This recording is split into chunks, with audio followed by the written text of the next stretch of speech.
Добър вечер. До полунощ все още е възможно на места да превалява, но по-късно облачността ще намалее и утре през деня ще е предимно слънчево. Повече облаци ще има над северните и планинските райони, където на отделни места за кратко ще превали. Край морето ще е предимно слънчево със слаб вятър. Температурите на въздуха ще са между 27 и 30 градуса. Морската вода е с температура около 24-25 градуса. Вълнението на морето ще бъде 2-3 бала. На места в планините в следобедните часове ще превали и прегърми, а вятърът ще е предимно умерен.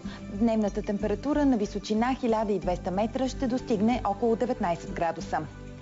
В сутрешните часове на Балканите ще е предимно слънчево, но постепенно ще се заоблачи и предимно в северозападната половина ще има превалявания, на места интензивни.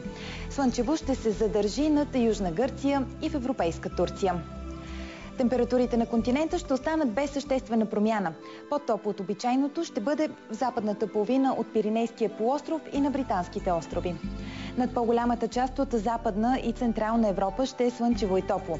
Към обяд над Италия, Швейцария и Западна Австрия ще се развие купесто-дъждовна облачност и ще превали. Интензивни превалявания, придружени от гръмотевична дейност, ще има в централните части на Европейска Русия. У нас през следващите дни над източните райони ще е предимно слънчево, а над останалата част от страната след обяд и до полунощ ще се развива купеста и купесто-дъждовна облачност и ще превалява дъжд.